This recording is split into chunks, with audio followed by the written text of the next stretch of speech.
Good morning, everybody, and thank you for attending the 2024 DC Public Service Commission Cybersecurity Conference. With a steady increase of cybersecurity and physical threats to utility infrastructure in recent years, the need to highlight the various measures that are needed to be adopted to make cybersecurity a national security priority is at an all-time high. Cyber threats affect our daily lives by undermining the energy infrastructure and other critical infrastructures that support today and future generations. Given these vulnerabilities, companies are required to update their planning and response methods frequently to avoid or limit incidents that severely impact consumers and ratepayers. I am pleased to hold today's panel along with my fellow colleagues of the Commission, Commissioners Beverly and Trabue. I believe the continuous discussions around these issues will guide us in the right direction on how reporting of such incidents should be communicated to the Commission and consumers. Commissioners Beverly and Trabue, certainly want to give you a few moments if you would like to provide any opening remarks. Well, thank you everyone for coming this morning to share the information that you have. And I haven't come to talk, I'm here to listen. So please let me know anything in addition to what you have to say that is in response to something somebody else has to say. Please feel free to augment it so I can hear your complete positions. Thank you. Thank you, Commissioner Trabue. Thank you, Mr. Chairman. Let me say good morning to our guests and our representatives from the industry. It's a pleasure to be here this morning to discuss this very important topic. I would imagine that cybersecurity is probably one of the top concerns within the IT network that you guys operate. And so I am very, very anxious to hear about what you are doing to protect that network. Clearly, unplanned outages can be costly to the utility and a threat to the public, to our customers, to our ratepayers. And so we clearly want to make sure that we are doing the best to avoid, any data breaches, billing fraud, et cetera. But the reality is that our infrastructure, our grid was built a long time ago and is vulnerable to cyber attacks and physical attacks as well. It was built in an open society, as I've heard the former CEO of Pepco once say, when there was an attack many, many years ago. And so we are eager to learn today, to be partners with you as we move forward to protect our grid, our customers, and our city. Thank you. Thank you, Commissioner Trabue. Before we begin today, just a few things I'd like to note. First, today's discussions will be recorded, so we ask that the audience remain silent when presenters are speaking. Presenters, when speaking, please be sure to introduce yourself and state your organization. To speak, when you're at the podium, press the button on the mic and wait for it to turn green before speaking so that your voice is picked up. The audience will have an opportunity to ask questions, but only to the representative from NARUC, Dr. Lynn Constantini. And you can use either the microphone at the dais or I believe there's a second one in the back of the room. But certainly the one at the dais. So let's go ahead and get started. First, I would like to call Dr. Lynn Constantini, Deputy Director of NARUC Center for Partnerships and Innovation. Dr. Constantini leads the development and implementation of activities that promote the development and exchange of best practices related to cybersecurity, energy resilience, and emergency preparedness among public utility commissions. Her responsibilities include building, sustaining effective partnerships with government and private sector stakeholders to foster cybersecurity information sharing, identify and mitigate cross-sector cyber dependencies, and spur innovative solutions to persistent security problems. Thank you. Good morning, Chair Thompson. Good morning, Commissioners. And thank you for the invitation to present to you today. As you just heard, my name is Dr. Lynn Costantini. I am the Deputy Director for the Center of Partnerships and Innovation at NARUC. Next slide, please. The Center for Partnerships and Innovation within NARUC is a grant-funded team who provides technical assistance to all NARUC members. NARUC members are public utility commissions across all 50 states and the U.S. territories. Within CPI, we work across lots of key energy topical areas, generation and transmission, for example. My portfolio is critical infrastructure preparedness, response, and resilience. Next slide, please. One more. Thank you.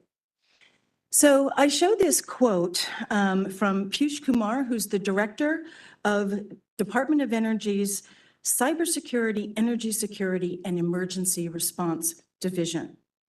I think this quote perfectly encapsulates the environment in which we are operating today. It clearly underscores the importance of energy infrastructure to the security of our nation. It also focuses on the rapid changes that are happening across the utility landscape today. New technologies, new operational models are being introduced at a very rapid pace. And it also suggests that change can be risky. But lastly, it says that we can manage that risk if we work together. So, thank you. So, what risks was Director Kumar actually talking about? Well, according to the Office of the National Intelligence Organizations, in their recent worldwide threat assessments, we're talking about nation states who are targeting our critical infrastructure sectors with the express purpose of harming the U.S. But they're also suggesting that it's just not nation states. It's gangs of cyber criminals who are in it for the money. So the threat landscape is indeed fraught. Next slide, please. And we have examples, real world examples of these threats being realized. Just look at some of these headlines that are within the last 6 to 8 months. The FBI director has testified before the U.S. Congress that China has been in our critical infrastructure systems for a long time. And we all know about the Ukraine power grid attacks by Russia in 2015 and 2016. And we all know about the Colonial Pipeline event in 2021. So the threats are indeed real. But how do state regulators fit into this security ecosystem? Well, it's the mission statement of commissions to ensure safe, reliable utility service at fair and reasonable rates. Cybersecurity is integral to providing safe, reliable utility service. In his quote, Director Kumar stressed the importance of industry and government working together to address these risks. A recent national security memorandum issued in late April of this year suggests that this is a shared responsibility. Federal government, state government, utilities, public utility commissions in the execution of their mission have a role in helping to protect our energy systems. So let's just take a step back for a second. What is cybersecurity? Well, effectively, it's people, policies, processes, and technologies working together to mitigate cybersecurity risks that we've just discussed. The primary objectives of cybersecurity is to ensure the confidentiality and integrity of data, systems, and processes, and the availability of those systems to continue to provide the services that they were put in place to do. Cybersecurity is not a one-time thing. It's not a set and forget. Cybersecurity requires day-to-day diligence to be effective. So now let's turn to cybersecurity risk. In the common vernacular, cybersecurity risk is threats times vulnerabilities times consequence. Threats are intentional or unintentional acts that have real or potential capabilities to cause harm. So the threat actors that the intelligence community is bringing forward, the nation states, cyber gangs who want to inflict harm, they're the threat actors. But threat actors can't be successful unless there are weaknesses in the system to exploit. That's the vulnerability. Every system has weaknesses. It's our job to identify those weaknesses and shore them up. And lastly, of course, the consequence. That is the real or potential impact that can occur if a threat actor does successfully exploit a system weakness. And that's expressly what we in the utility sector are trying to avoid, those consequences, which can be loss of availability of critical systems. Think of power outages. Think of the Colonial Pipeline being down for 4 days and the consequences that resulted from that. Next slide, please. And lastly, what is a cyber attack? Again, it is a capable, motivated threat actor exploiting or attempting to exploit a system weakness, a vulnerability, with the intention of causing harm. Now, remember, the objectives of cybersecurity are confidentiality, integrity of data, availability of systems. The consequence of a successful cyber attack for confidentiality could be loss of personally identifiable information, a data breach. A loss of integrity in data could result in false signals being sent to grid operators, for example. They could affect the integrity of the data itself, so people are acting on bad information. And lastly, as I said, availability, loss of power, natural gas interruptions, performance degradation. It doesn't necessarily have to be an absolute loss of service. Even a degradation of utility service has a significant consequence to those who rely upon it. So then the next question becomes, how do utilities manage their cybersecurity risk? What you're looking at here is the risk mitigation cycle. This was developed by NIST, and it suggests that there are a variety of different steps that utilities can and do take to protect their systems. And if you start at the very top in the identify section, they understand what systems that they have, what technologies they are using, and the importance, the relative importance of each and every one of those systems. Not every system is as important as the next. And indeed, some systems are not even important to the safe, reliable production of utility services. Once they have that in place, they assess the risk, the threats and vulnerabilities of those systems, and put protections in place to shore them up.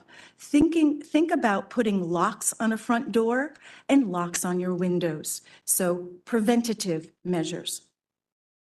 And then they also spend a lot of time, and this is the don't set and forget, monitoring their systems, looking for signs of intrusion, and when they do detect a potential cyber attack, they put their response plans into action, plans that have been in place and well drilled. Everybody knows what their role is in a response and takes immediate action. Think of response as first aid. And then the last step is to recover those systems that have been breached so they are back to full operations. Think of this as a long-term cure. They understand what the weakness in their system was that allowed the attack to start to begin with, and they make sure that additional protections are put in place so a similar attack does not occur.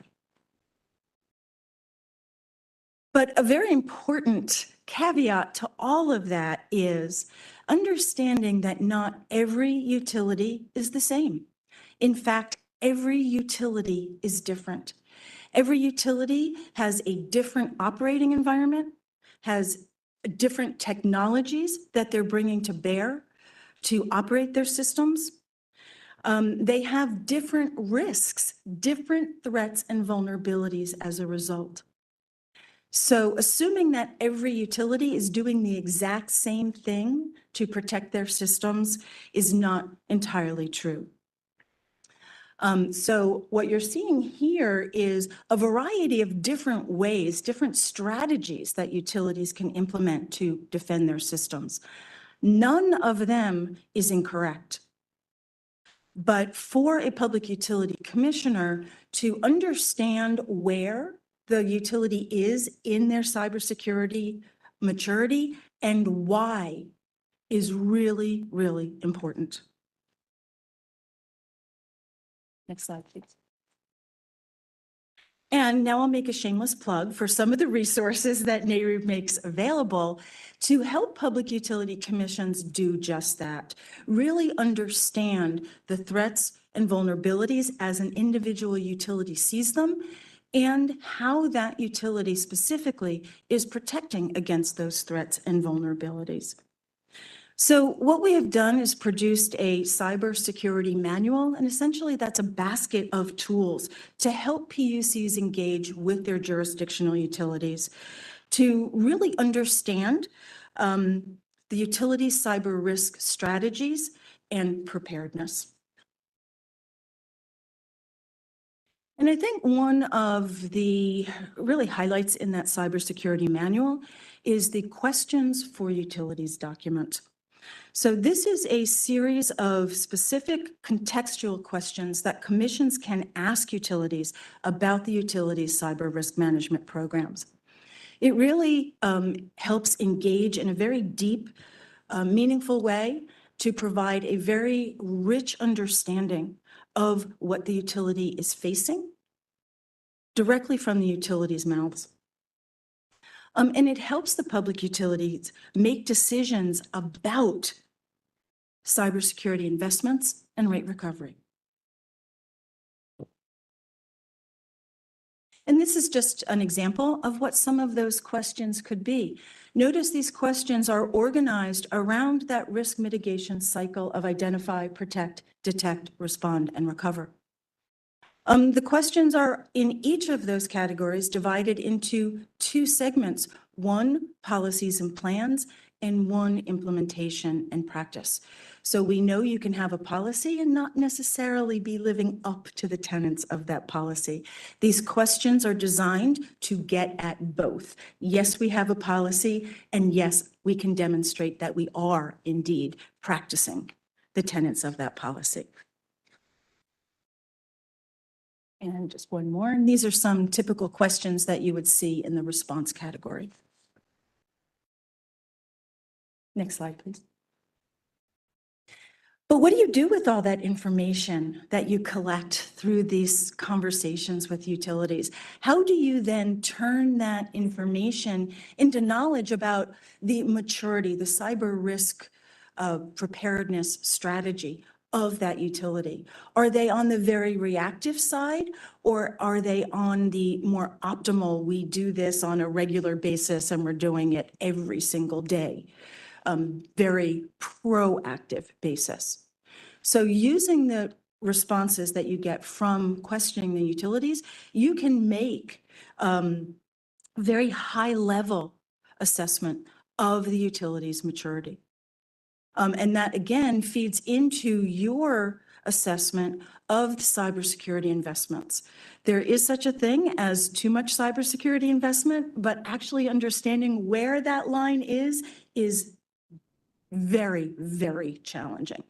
But through the engagement with utilities, asking the right questions and making that maturity assessment, it gives you much more of an indication as to where they stand versus where you as the commission would like them to be. So you can ensure safe, reliable, security, utility service at fair and reasonable rates.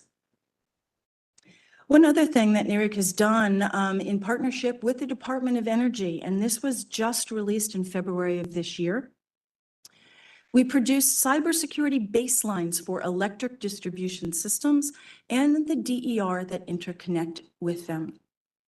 So we have the cybersecurity manual, but we also thought that it was important if you only had a fixed amount of money to spend on cybersecurity, where should you spend it first?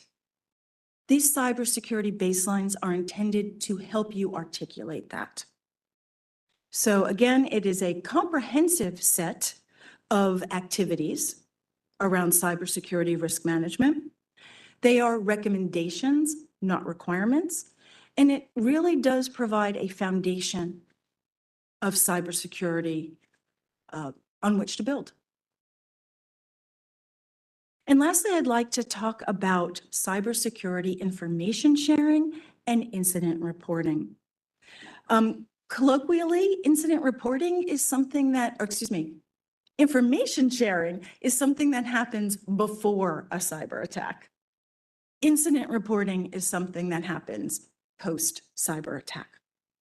So before an incident happens, there are lots and lots of mechanisms that are available to help exchange information among all stakeholders, federal, state, and utilities, as to what threats are emerging, what vulnerabilities have been identified, and what you can and should be doing about them.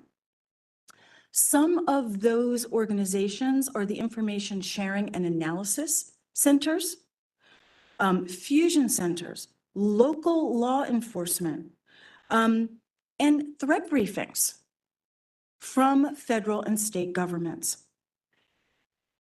And on the incident reporting side, when an attack does indeed occur, there are both voluntary reporting mechanisms as well as mandatory reporting mechanisms.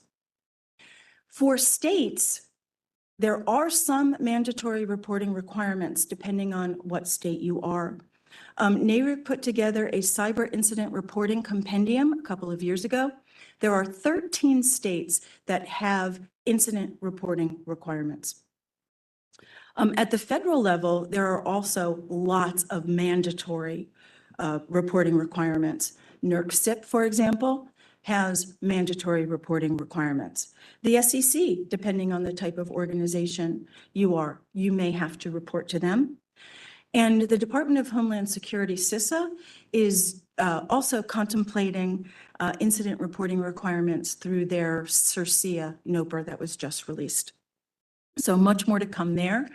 But you as a Public Utility Commission, you have access to all of those information sharing mechanisms. And again, depending on your state, you may be requiring your utilities to report these incidents to you. And that concludes my presentation. Thank you. Thank you, Dr. Constantini. That was a lot of great information. I'm certainly familiar with your work through the Critical Infrastructure Committee at NARUC, and so thank you for sharing that with us. My first question, I think, is a question that commissions and commissioners across the United States really struggle with, and that's the level of detail that we should be getting into with some of these response plans, preventative plans, and really into how much detail that we should be really focused in, especially given the sensitive nature of this information. And so I wondered if you had any comments on best practices. You talked about the compendium that was put together. What would be your recommendation for commissions in terms of what they should be doing around reporting and looking at these plans in advance? Well, I think engaging utilities on a regular basis to hear from them as to what they are doing in response to emerging cybersecurity threats and vulnerabilities is really, really important. And I do think engaging in regular information sharing, not just with your jurisdictional utilities, but through the ISACs, really understanding what the threat environment looks like on an ongoing basis, I think is also very important. And of course, incident reporting, I do think is important. I don't think a Public Utility Commission necessarily needs to be the very first organization that a report is sent to.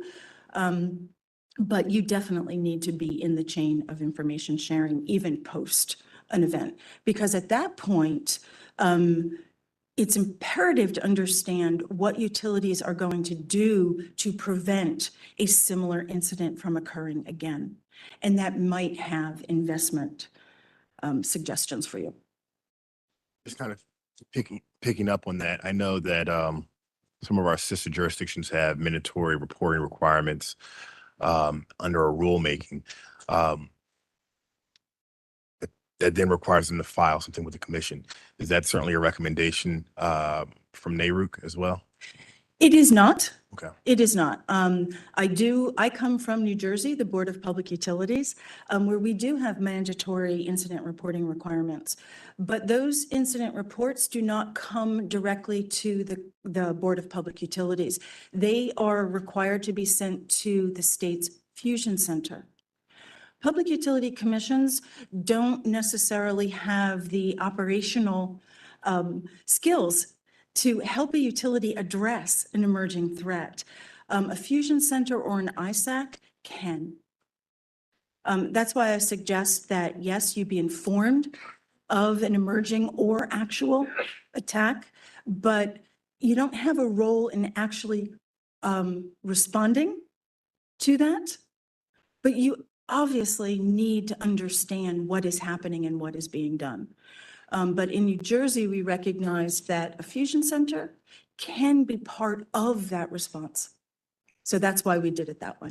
Okay. Thank you. Commissioners Beverly and Traby. I did have a question. Can you give me an example of issues posed by cybersecurity issues that are raised by emerging technologies? Give me an example of an emerging technology that creates. Well, I think the advent of distributed energy resources is an example of an emerging set of technologies that generally rely on the public internet for communications. And the public internet is not necessarily known as the most secure state. So I think that is a really good example of the risks that emerging technologies can present to the reliable operation of a system. Okay, given that example, would it be your recommendation that technologies of that sort be addressed in some kind of integrated resource planning? How do you address these different sorts of issues that can arise in a system if you haven't actually done some kind of integrated resource planning to see how these technologies fit and what risks they pose? Well, I think that last part of your sentence is really important. It's not necessarily the technologies that you want to bring to bear, but really understanding whether those technologies do introduce additional risks into the ecosystem. So I do think understanding what technologies are being brought to bear and the cybersecurity risks that they represent, as well as the potential mitigation strategies for those technologies is important to do that in the planning stage, yes.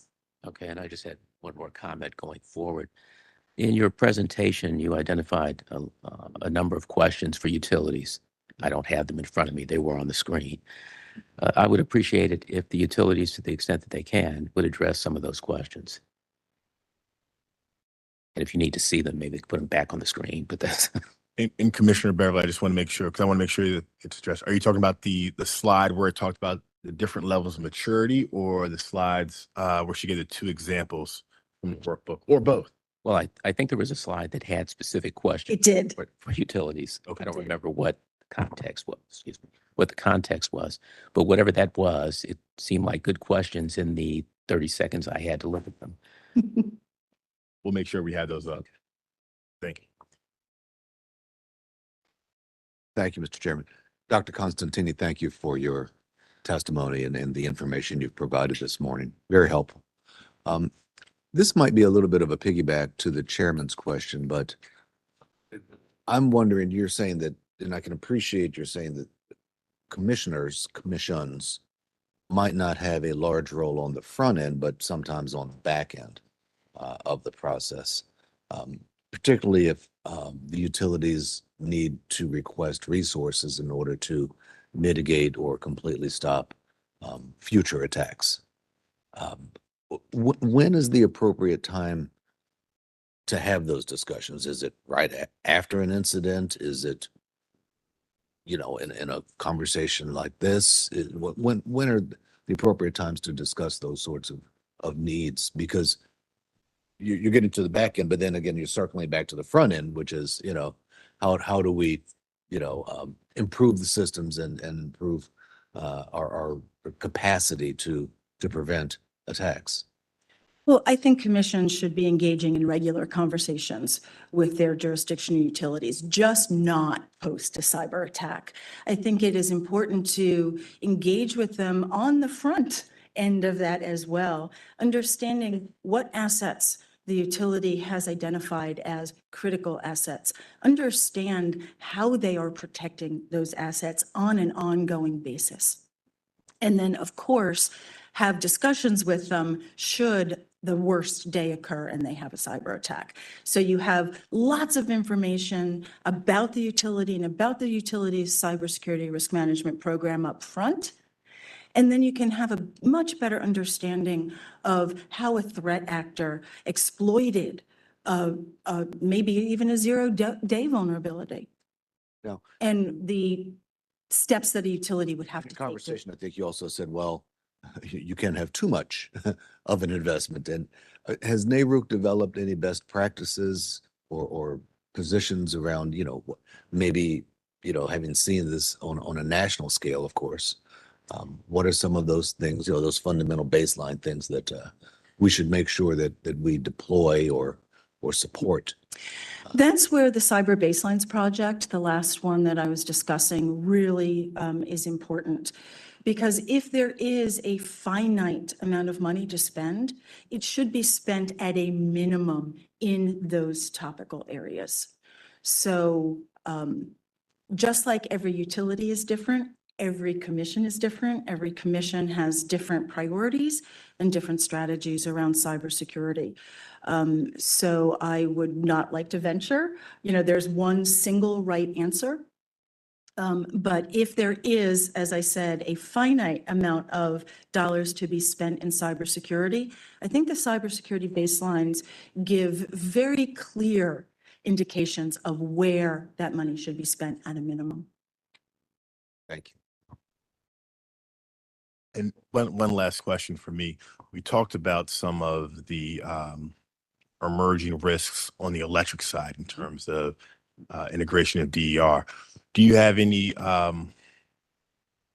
anything equal or comparable on the natural gas side in terms of emerging risks that we should be aware of on the cybersecurity front? Well, I think on the gas side, the regulation is quite different on the gas side. And although the product is different, a lot of the same technologies are being brought to bear. And a lot of the digitalization of our infrastructure is the technology that is actually introducing the risk. So nobody's going out to a gas compressor station and flipping levers and pressing buttons. It's all being done remotely. And it's that digitalization that can introduce some of that cybersecurity risk. Thank you. We have no further questions. Thank you, Dr. Constantini. Thank you so much. Have a seat.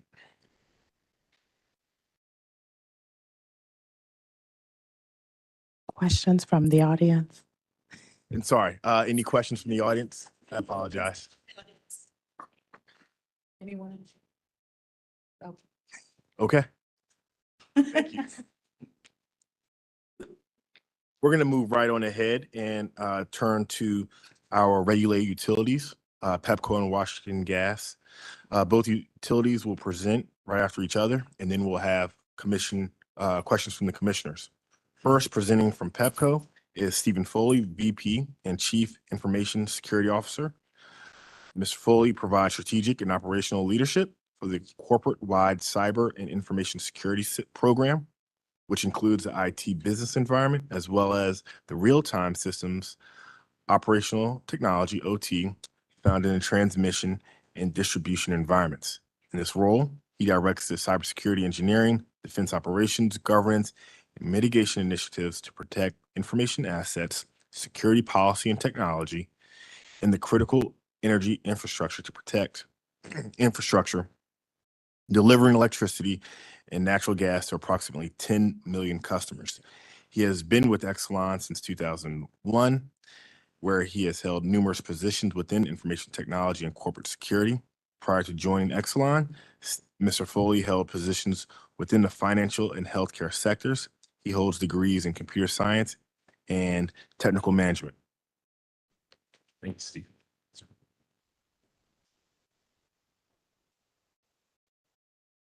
Good morning, Chair Thompson, Commissioners. Thank you for the opportunity to speak this morning. Again, I'm Steve Foley, Chief Information Security Officer at Exelon. If you wouldn't mind putting the slides up on the screen, please. I'll spend just a few minutes talking about who is Exelon because it's more than Pepco, although this is our favorite. I'm sorry, Mr. Foley. Is your mic on? Yeah. Can you hear me now? I'm kind of tall. So Yeah, we had that same problem. I'm down a little bit. I'll talk a little bit, spend a little bit of time talking about who Exelon is, but then more importantly, what we do to protect our nation's critical infrastructure. So Exelon is 6 T&D only utilities. We operate within 7 regulatory jurisdictions, obviously Pepco here in the District of Columbia, but additionally, Commonwealth Edison, Chicago, Baltimore Gas, Electric in Baltimore, Pico Electric, Philadelphia, Atlantic City Electric, and Atlantic City, and Delmarva Power and Light as well. Again, we're the largest utility in the United States. Next slide, please.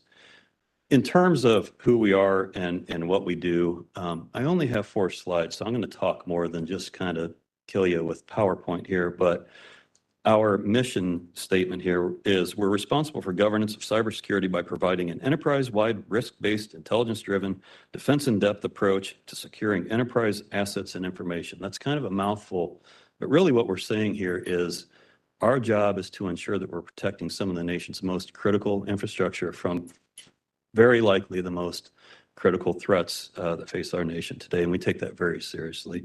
I report to the CIO, but I report on a quarterly basis to the full board of directors. I'm one of the only teams within our enterprise that reports directly to the full board. Most report to subcommittees, and it's on a quarterly basis.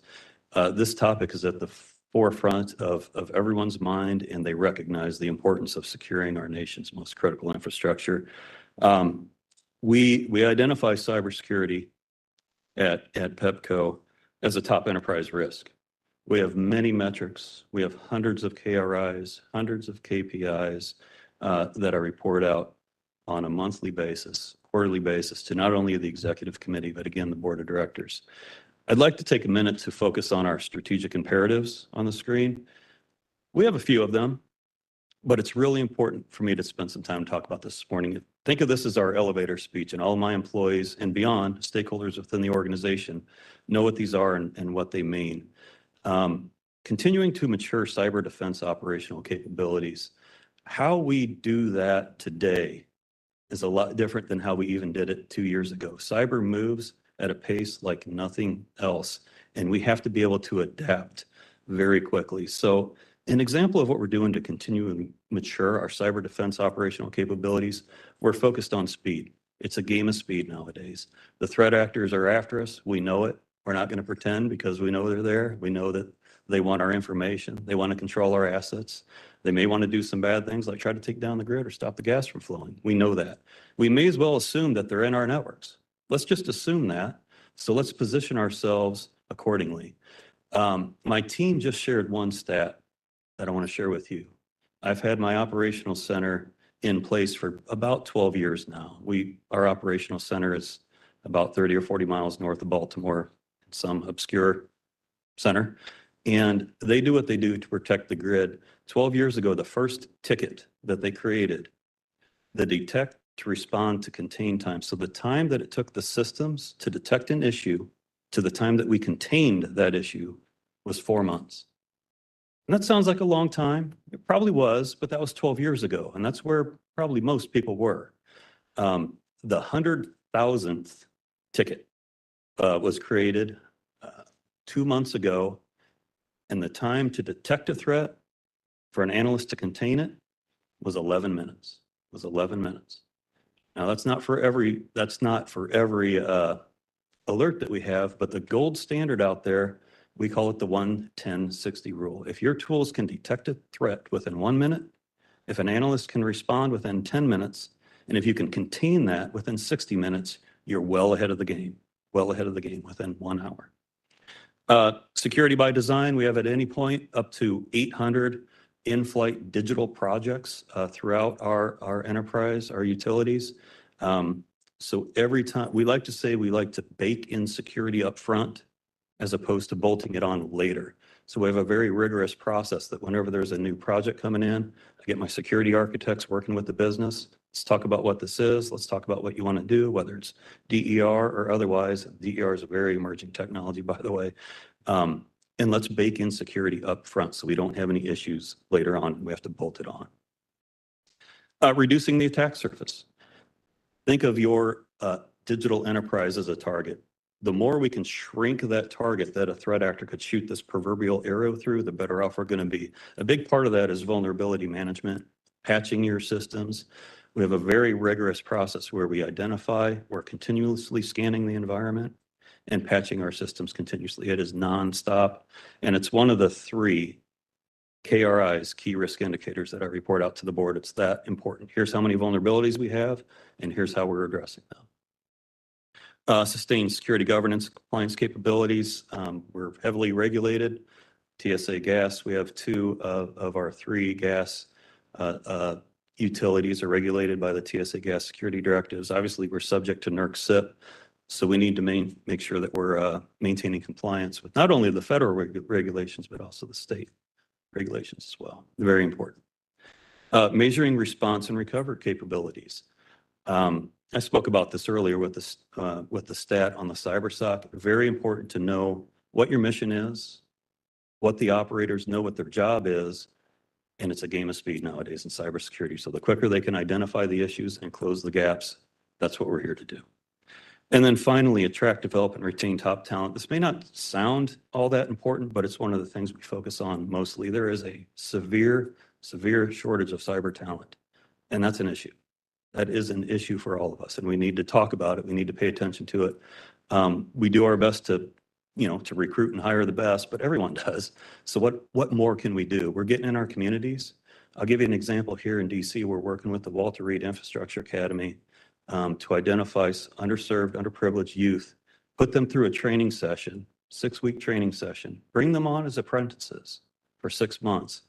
And then depending on how they do with their apprenticeship, we're going to convert them to employees. I have 2 employees that graduated last year that are now sitting in my SOC right now, keeping these lights on. That's a good story. We're going to continue to support those initiatives like that. Building that pipeline and maintaining that pipeline, it's where I spend a lot of my time. Next slide, please. My colleague touched on a lot about the NIST cybersecurity framework, which I appreciate, and we didn't even plan that. But this picture, this illustration is what we call our bow tie.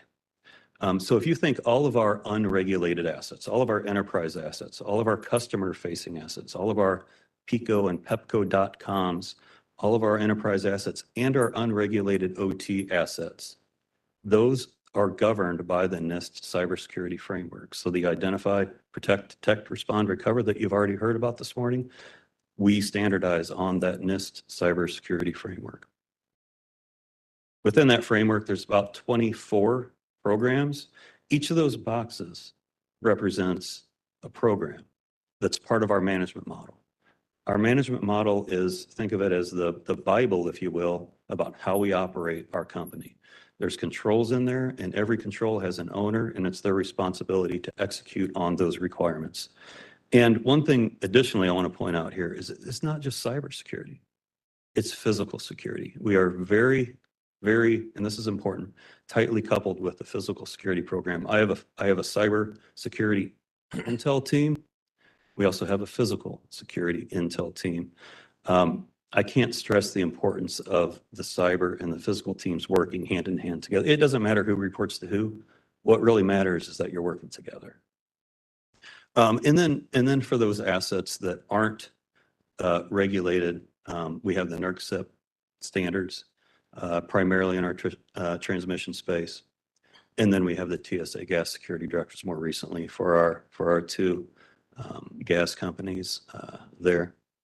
Final thing I want to mention on this slide is there's a new cybersecurity framework that's been issued. It was issued very recently, NIST CSF 2.0, and it adds another dimension to this govern. So in addition to identify, protect, detect, respond, recover, there's a govern aspect of that. So we brought in some external consultants to come in and help us update all of these programs to align with this new framework. So that's a big focus of ours this year, big focus of ours. And then finally, I only have 4 slides or 5 slides. Last slide, please. In terms of whom we interact with, from a government agency perspective, the first part of that NIST cybersecurity framework on identify, you cannot do that alone. You can't identify the threats. You can't understand your adversary, if you will, unless you're working with peers, unless you're working with government agencies. So listed there's some that you've already heard today, CISA, FBI. My team just attended a FBI classified briefing last week. And we do that frequently. We need that two-way communication to continuously understand how the threat actor is evolving. NSA, we are considered a defense industrial base. So we work very closely with the NSA, and they provide us some services. DOE, Caesar was mentioned earlier. We work very closely with Poosh and his team. And we have some sensors on our network called CRISP sensors that, again, this is just an example of we can't do this alone. So these sensors are continuously monitoring what's coming in and leaving our environment, and it's notifying some of the national labs along with DOE just in case there's something out there that my team doesn't detect. And then we also work very closely with the ISACs. The EISAC was mentioned earlier, the DNG, the downstream natural gas ISAC as well. Just another example of intelligence and how important it is, and it's a two-way street. We're both recipients of the intel that these analysis centers provide, but we also produce it and provide them with some. So there's a force multiplier there. And then some non-government agencies as well. NARUC is listed, NERC. And then we have some of the trade organizations like EEI, NATF, AGA, American Gas Association, as well. So that's it for the slides, but there's a couple things I wanted to highlight. I think there's an interest in discussing incident response. I tell my team, if we're not in a fight, we're training for the fight. And we drill tabletops, exercises, dozens of times a year. We're required to for NERC, and we do that. And we're required to for TSA gas, and we do that. But we go way above and beyond. 2 weeks ago, we did a ransomware drill on a set of systems. And when we do this, we have observers, we have planners, and then we have players. And the players don't know what has been planned, and they don't know what the injects are, and that's intentional. So we can catch them off guard. and we can hit them with really tough scenarios and understand how are you going to respond to this? And then we always do a hot wash and conduct lessons learned. And then we're better as a result. And then we just keep doing that. We're having 4 ransomware drills this year. Bigger drills on the national stage. We have GridX. Typically 400 or 500 participants just in our company alone, 10 GridX. So that's one thing I wanted to impose upon the commission is that, you know, everyone says it's not a matter of if, but when.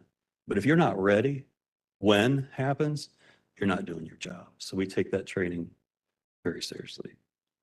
And that's all I had today for my prepared remarks. Thank you. Thank you, Mr. Foley. We will ask you questions after the next presentation. Next, I would like to, sorry.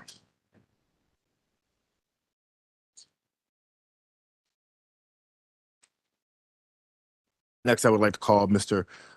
Michael Ewan, Senior Director in CISO from AltaGas, Washington Gas Light. Mr. Ewan has 20+ years combined consulting and industry leadership experience in cybersecurity, compliance, and risk management. He's led multiple cybersecurity transformation programs in organizations in energy, healthcare, and financial services sectors. Thank you, and you can begin. Great. Thank you, Mr. Thompson, or Chairman Thompson, and commissioners. I am really happy to be here to be able to speak and share a little bit about what our team is what our team is doing to be able to protect our critical infrastructure and to be able to provide safe, reliable, and affordable energy to all of our customers. As mentioned, I am the Chief Information Security Officer for AltaGas, which includes Semco Energy and Washington Gas as well. Sorry, Mr. Ewan, can you just speak up a little bit for us? I'll speak closer to the mic. Is that better? Okay. Next slide, please. Next slide, please. Thank you. All right, from an agenda perspective, I was going to cover 5 different bullet points. So the first one was I was going to give a bit of information and an overview of what Washington Gas is or who we are. I was going to talk through our cybersecurity program and how do we protect our IT and OT assets. Third, I was going to talk about our cybersecurity incident response process, some of the relationships we have with 3 key third parties, and components of our incident response process. Fourth, an overview to address some questions that were provided earlier around cyber and physical security convergence. And lastly, we'll collect questions from the chairman and the commissioners regarding both my program and Excellence program.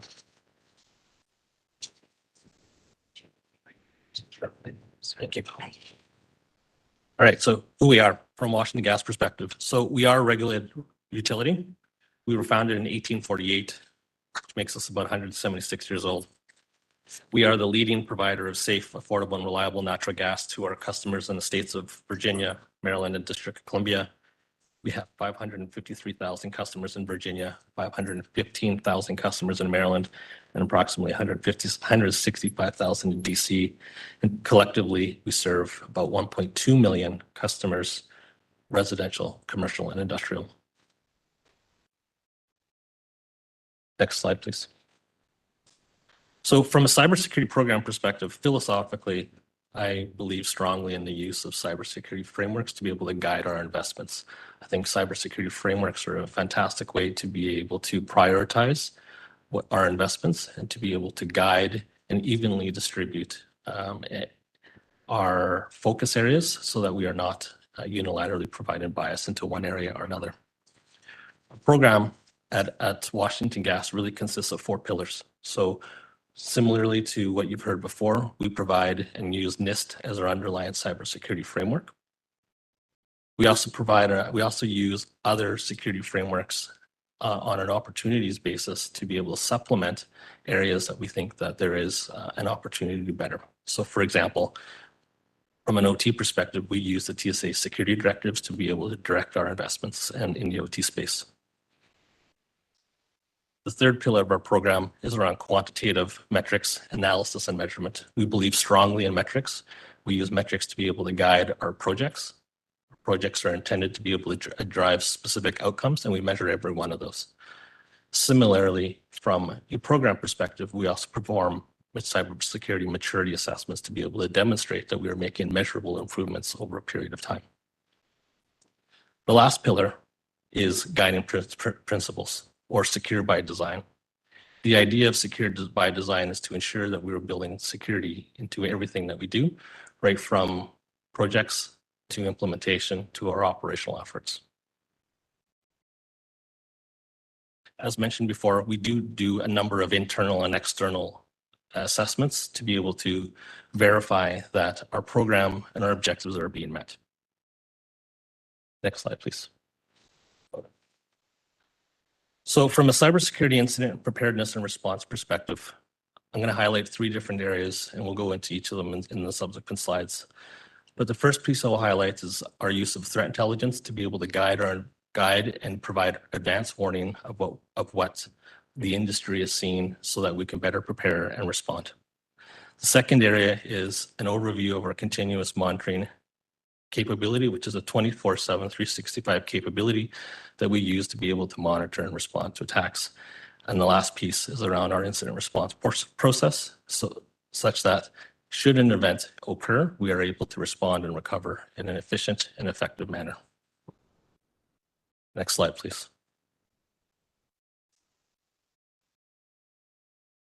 So from a threat intelligence perspective, there are a number of different avenues that we're fortunate to be able to collect information from. And to level set, threat intelligence, in my view, is really a collection of data that provides a heads up of potential suspicious activity that may be occurring relative to our company, to our industry, or to our discipline. From a threat intelligence perspective, we of course get information from our key vendors and partners. We are also fortunate to be members of the American Gas Association, where we receive information from sector and provide and receive sector-specific information. We also contribute information as we see it as well. And lastly, we are incredibly grateful for the timely, accurate, and highly detailed content information provided by our various government agencies, specifically our fusion centers from DC, Maryland, and Virginia, CISA, TSA, the FBI, and DHS, to name a few. So what do we do with all the threat intelligence information? Well, we will review, extract, and use that information to be able to look for indicators of compromise in our environment. If those indicators are identified, we will use that information to initiate our incident response process so that we can adequately contain and mitigate a potential breach. Next slide, please.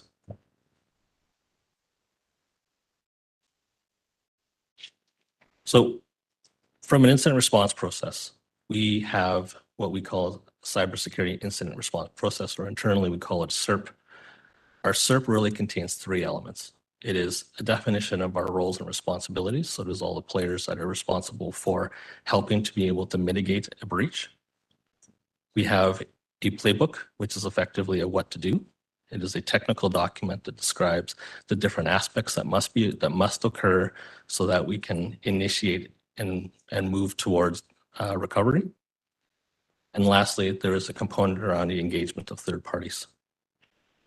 It defines how do we engage our incident response partners. It defines how do we engage our breach coach. It also defines how and who is responsible for reaching out to our regulators, law enforcement, our customers, and our external counsel. They're in that playbook or in that CIRP, it also defines how do we make public disclosures and who is responsible for doing that.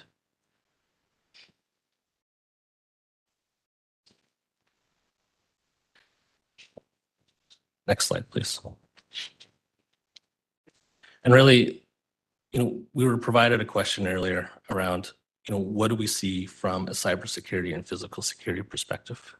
So from a cyber and physical security perspective, by and large, when we go back to 2010 and some of the initial malware that came out regarding threats against OT environments and their ability to be able to impact physical systems, certainly. We've seen and we've all heard that this is beginning to become a more common event. OT systems by far are going to be an item of focus going forward.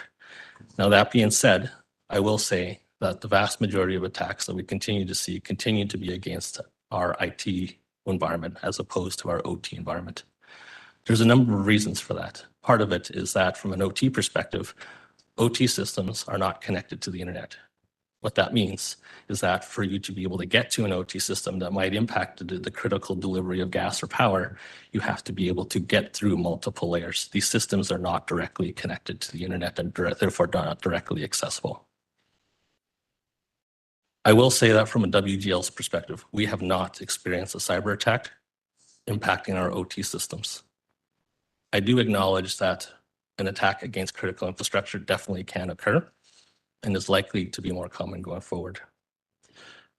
From my perspective, what we have seen is that from a coordination perspective, we have seen the use of websites used to be able to coordinate and social media used to be able to coordinate like-minded behavior on how to be able to attack critical facilities and how to be able to do that and to be able to coordinate times and coordinate that activity going forward.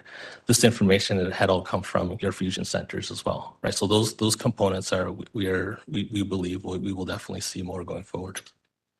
And I want to be able to pause there to be able to invite questions at this point. Thank you, Mr. Ewan. Is that the end of your presentation? Just to be clear. That is, Okay. yeah. Okay. I think we'll start first with what Commissioner Beverly had asked about in terms of asking utilities to answer those questions that were posed by Dr. Constantini's presentation. So if we could pull her presentation back up. Maybe you could give us the page. I didn't happen to see it on your slide. One more. The Other way, forward. Nope, you're going in the wrong direction. Like slide 14, please, maybe.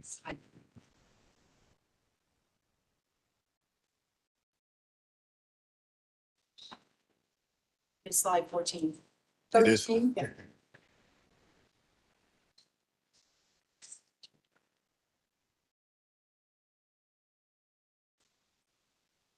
That's it.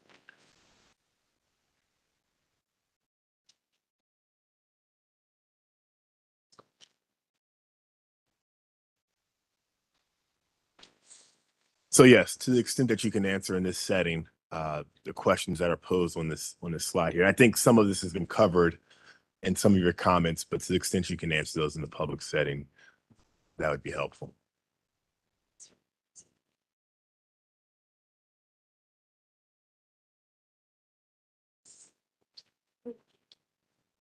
Michael, I can go first. Can you hear me?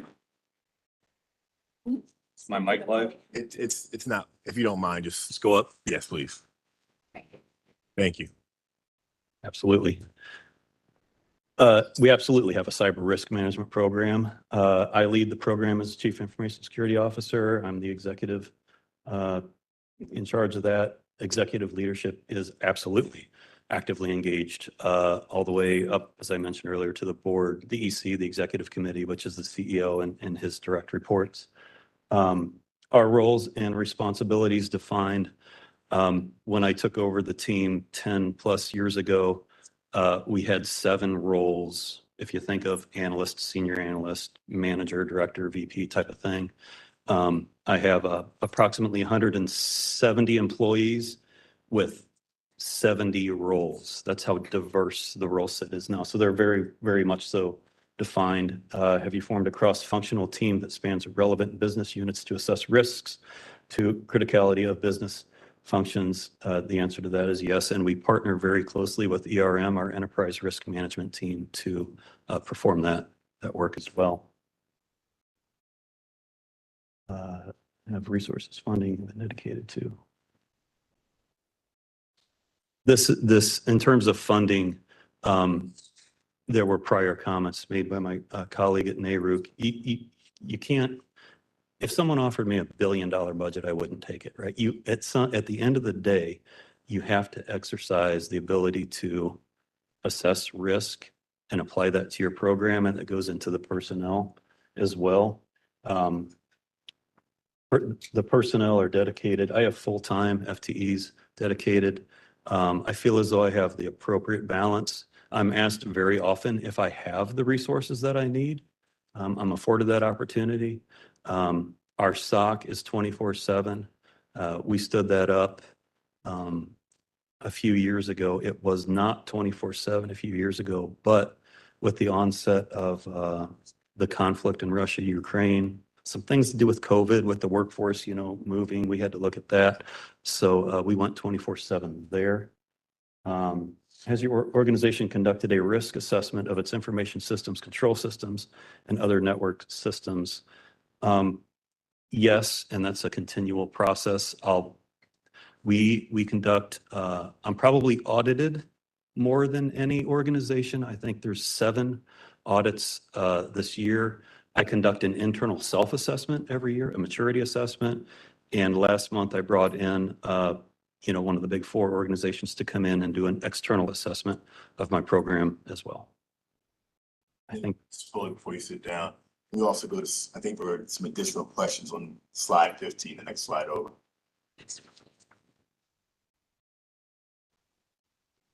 Do you have cyber incident response policies and plans in place for minimizing the effects of a cyber incident? We do.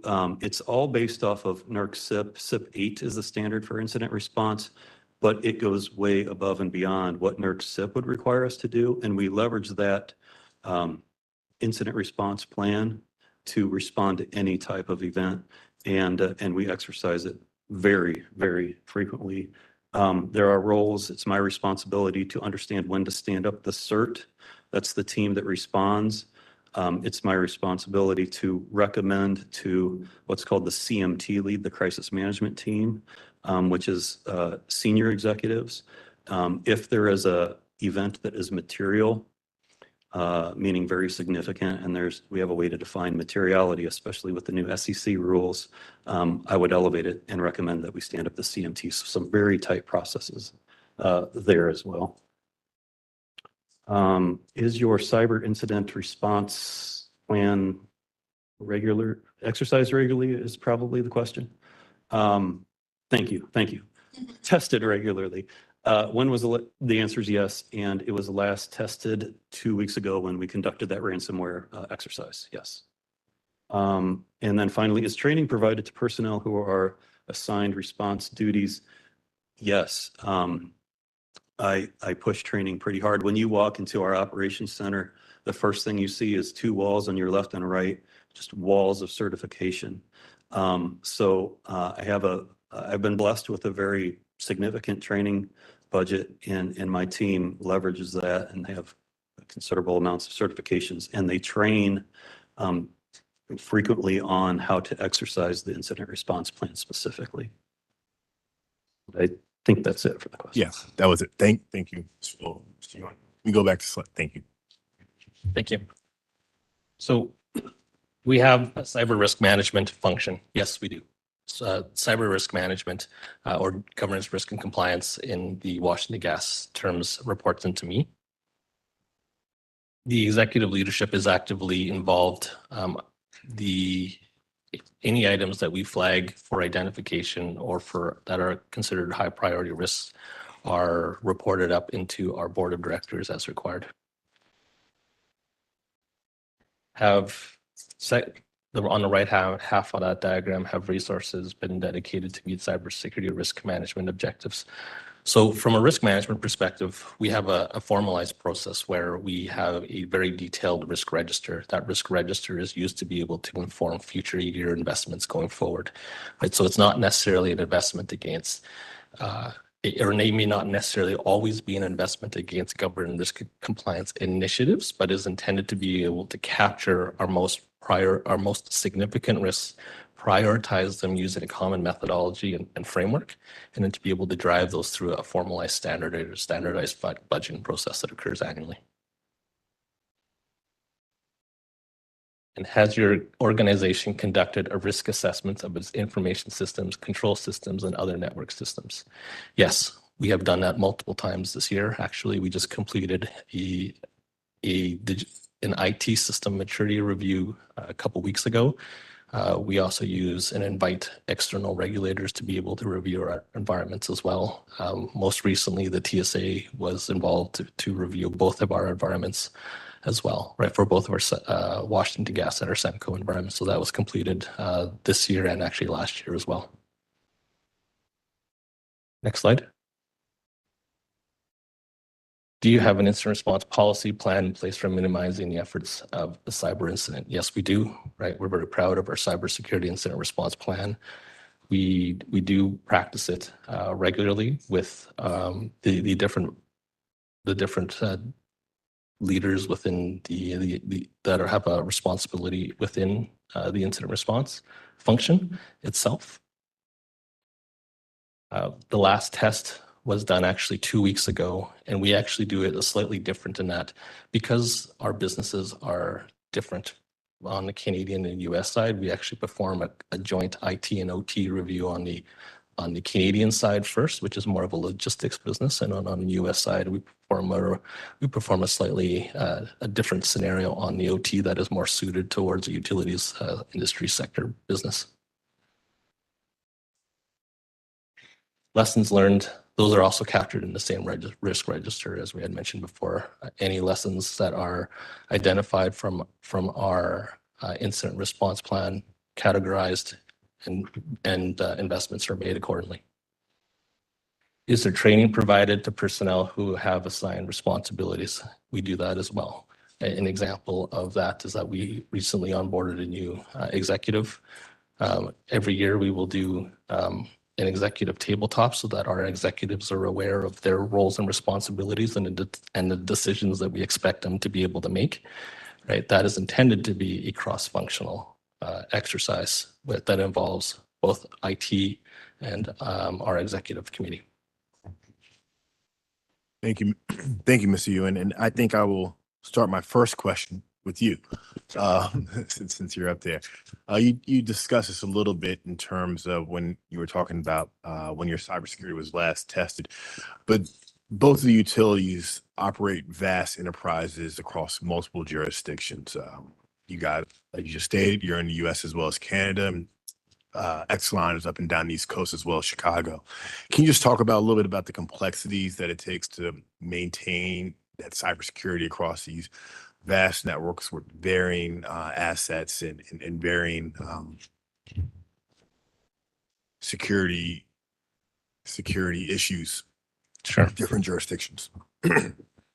From a Washington Gas, AltaGas, and Semco perspective, our businesses effectively grew through acquisition, right? And through acquisition, you tend to be able to have a diverse set of technology, right? That technology in some cases can be configured in slightly different ways. So in the last several years, we've been really focused on trying to be able to drive standardization, policies, and common practices so that we are not driving inconsistent practices going first. So the focus has really been to be able to drive inconsistencies out of our system through process, technology, and policy going forward.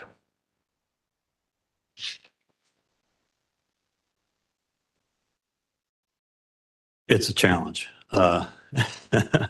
But one thing that I can say about my organization is it's completely centralized. So how we do what we do is the same as it is in PEPCO, as it is in ComEd, as it is in BGE, but that's not enough. You have to have tight partnerships.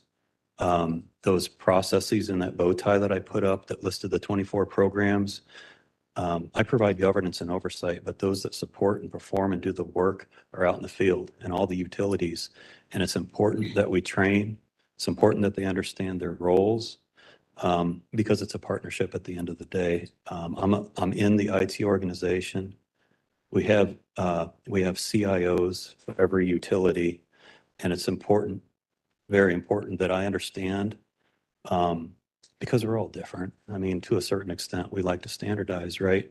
It's very important that I work with each of the CIOs to understand their needs, what their projects, what their next projects are, and to the extent possible, leverage that standardization so that when something goes boom, because we're all digitally connected. We're all digitally connected. So if there's a cyber issue that goes on in one utility, I don't just focus on the utility. We have to focus on our whole organization. So it's a team sport. My team can't do it alone. Very important to bring your stakeholders along for the ride, enterprise risk management, and the rest of the IT organization. Thank you. Thank you. Dr. Constantini talked about some of the different threat actors and vulnerabilities as well as you guys. I know one of the things that we certainly get a lot of training internally about is phishing, right? And we talk about, or you guys talked a lot about how you combat external actors, but what about those phishing emails and ensuring that your workforce, people who aren't in IT, are doing what they're supposed to be doing to make sure the system remains safe and secure? Thank you for the question. We have a very robust, what I would call just cybersecurity training and awareness program. That yes, it includes phishing, and that is one of the biggest vectors, we call it, that employees and contractors could fall susceptible to, but it's many other things. And we communicate very frequently in many different forums and methods. But specific to phishing, we do have a rigorous phishing program where my team works with a vendor that we have on retainer to generate a campaign or a test fish every month. We'll distribute it out to anyone who has a user ID on the network. I don't care if you're an employee, a contractor, or the CEO, everyone gets it.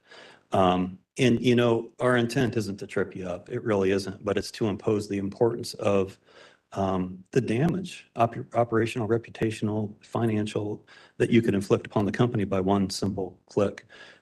So within the course of a training session or a annual session from January to December, if an employer contractor clicks 3 times, there's going to be a penalty. Typically, it'll be a financial implication for an employee. Contractor will probably be dismissed. Thank you. Mr. Ewan, if you have anything you would like to add. The program at Washington Gas and AltaGas is very similar. Right? We do monthly phishing tests. Should you fail or click on a phishing test, you are sent for remedial training. Right? On the back end, we risk classify and quantitatively measure the risk of every user. That risk score for each user drives certain training needs and additional remediation focus that we need to be able to apply. We also will tweak our controls slightly based on the risk score of any given user as well. So that is taken very seriously. From a multiple clicks perspective, so similar to Mr. Foley, any issues where we identify a habitual person who clicks on phishing emails, those are sent up to what we call our Code of Business Ethics Committee. That Code of Business Ethics Committee has provided a recommendation for that employee, and they apply a progressive discipline policy going forward. Thank you. Commissioner Traby? Sorry. I just had a question for both companies. Normally, I'm in favor of transparency in the actions that we take, proceedings that we have. Your job, however, is probably the opposite. Transparency is not your objective. Are there certain things that you want to bring to our attention that we need to be aware of, things we're doing that may impede you, things we're not doing that now would be your chance to say something? You may have said something that's buried in a filing somewhere and I didn't see it. So now's your chance to say it. Michael? Sure. I'll go first. From my perspective, and this isn't necessarily from a DC commission perspective, but my view from a regulatory perspective is it's really important to be able to ensure that the objectives of the information that we are being asked to be able to share, be it a breach report or whatnot, that those objectives are clear. Because to be able to collect and share and disseminate that information in some cases is a significant effort. And if we don't really understand the context of what the information is being and why we're actually being asked to share it, it can be a very difficult task for us to be able to accomplish over a period of time. So from a Washington Gas perspective, we are not adverse to be able to share information, but the objectives of what and why we're sharing that information have to be clear so that we can understand how it is being beneficial to the other players within the utility sector. And if something isn't clear, how will I know? I think what we've seen in other sister states is that they have set up working committees to be able to provide feedback through different directives, right? I think that working group is a fantastic way to be able to collect feedback from the people that are going to be asked to be submit that information. So I think that's a great avenue to be able to collect that information to get clarity. And that operates in what jurisdiction? Most recently, we've been working with the state of Maryland. Okay. Thank you for the. I would say that Exelon Pepco's position is very similar.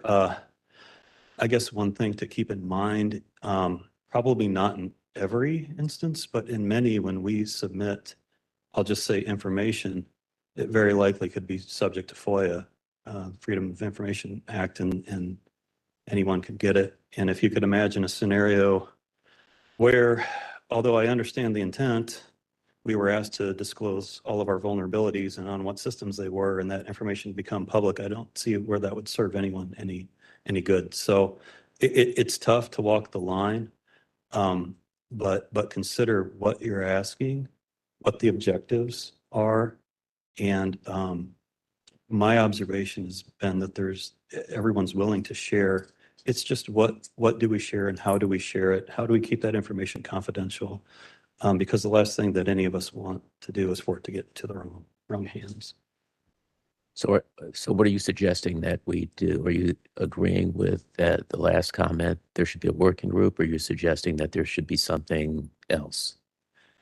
To the extent, the Biden-Harris administration has been using the term harmonization quite frequently. So to the extent that, and perhaps NARUC could help with this, not that I can sign them up for work, but to the extent that we can harmonize and come with a consistent set of standards, especially across the states, that would be so welcome. That would be so welcome. Because again, it's not that anyone, I think, at least in my opinion, is reluctant to share information. It's just what information, and then to the extent that we can just be consistent across multiple jurisdictions. And I know that's a lot to ask. It would be beneficial. Well, I think it's not maybe a lot to ask, but I think it's necessary. So I agree with you completely. But with regard to some of these things that can arise in our, I'll say, inadvertently asking a company to do something that raises a cybersecurity issue that would not cross my mind.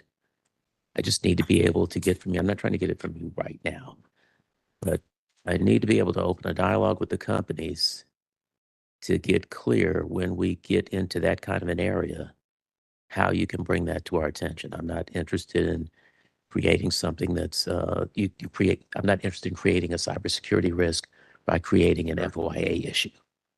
Okay, I'm not trying to do that, but I do need to get from the companies what we can do in terms of getting from you when, if ever, we ask you something that creates a problem, because I want to know as soon as it happens. I think it's very reasonable to ask within a set amount of time. And when things go bump in the night, any team needs time to assess it, right? So I think there's some regulations that are being proposed that we need to respond in 24 hours. That might be a little too fast. So within, I would say, I think SEC disclosure requires us to report in 4 days. That seems reasonable. But the time aside, think about it from the customer's perspective. Pepco, you've had a cyber incident. We need to know within a reasonable amount of time, whatever that is, not the specifics, but that you've been impacted, that you're responding to it, and here's the impact to the customers and the customer's information. That type of information is, I think, would prove most useful in an interaction like that, as opposed to this vulnerability was disclosed, and that could probably put us at risk. Okay. I hope that helps. Thank you. Thank you. Absolutely. Thank you, Mr. Chairman. Mr. Foley, I really want to commend you and your organization for what seems like a very successful over the years span of process improvement in terms of you're saying that initially when you did ticket number one, you were responding to incidents in about 4 months. You have that down to, I think you said 11 minutes now. Yes, sir. And again, I want to commend you for what I'm sure was a lot of hard work to Thank you. take that response time, down quite significantly to about 11 minutes. If you can, and I'm just trying to quantify the challenge that your organization is facing on a weekly or monthly basis, approximately how many cyber incidents would you say you are having? If you could, I mean, if that's confidential information, please strike the question. I would begin to say that no day is the same, which is, I guess, why either I'm a glutton for punishment or I just love what I do, but I truly love what I do. And we have ways of characterizing things, and I always tell my teams to control the dialogue and use your words very deliberately. So we have events, which is something that happens every day. And it means that a SOC analyst in our operations center needs to respond to something, whether it's a user clicked on something, maybe they downloaded an application, which we need to respond to. We have events, and then we have incidents. Incidents is a cyber incident where we stand up the cyber incident response plan, and maybe there's some reporting obligations. Those don't Talk about those. Yeah, those don't happen very frequently. Yeah, I can tell you since I've been in the job here since 2015, we have stood up our cyber incident response plan, and I've done it every time, 15 times. Now, that doesn't mean that a nation state threat actor such as Russia or China has gotten into the grid and had the potential to operate the grid. That's not what I'm saying. It could be that a threat actor was showing significant interest in our external .coms and was trying to run a script. Wasn't successful, but they're knocking at the door, and we need to rally a team, recognize it's happening, and get in front of it and stop it. So it's those types of incidents 15 times in the past nine years. And I'm not scared. It's a no harm, no foul. I'd rather stand it up, right, and have it be nothing than not and have it become something, and we're not prepared. Thank you. Absolutely.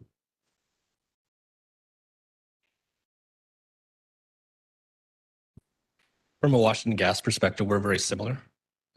We categorize an event differently. So for an event where it's a phishing email, those happen regularly every day, probably every minute, right? Those occur, and an analyst will pick it up, and they have a very prescribed process. So those are very controlled, well-defined, and easily mitigated. From an incident perspective, similar to what Mr. Foley was saying, this is where we begin to be able to stand up multiple teams, usually cross-functionally across the IT functions, to be able to engage and ensure that nothing has occurred in our environment. And so, again, we have not had a cyber breach during my term at Washington Gas, particularly around our OT systems. We do and have stood up the incident response team before. And the intention is to be able to drive and contain any kind of mitigation and execute any kind of mitigation as we need to. Again, we have not had any breaches of that nature during my term at Washington Gas. Thank you very much. I have no further questions, Mr. Chairman. Thank you. Mr. Ewan, on your last slide, you talked about websites that have been coordinating information on how to attack your systems. Could you just kind of describe, if you know, the groups that are doing the coordinating, like classify them, I guess, into what space they're really associated with, and then also what type of infrastructure they're looking to attack? If you can. Sure. So attribution to a larger threat actor can be very difficult, right?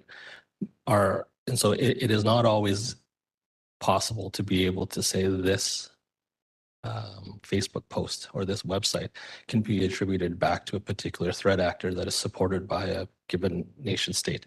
So that isn't always possible. However, what we do know is that in a lot of cases, the facilitation between the local groups isn't necessarily as significant or as material as that they would like, right? So there's usually a handful. Sometimes something happens. Sometimes, most of the times, it doesn't.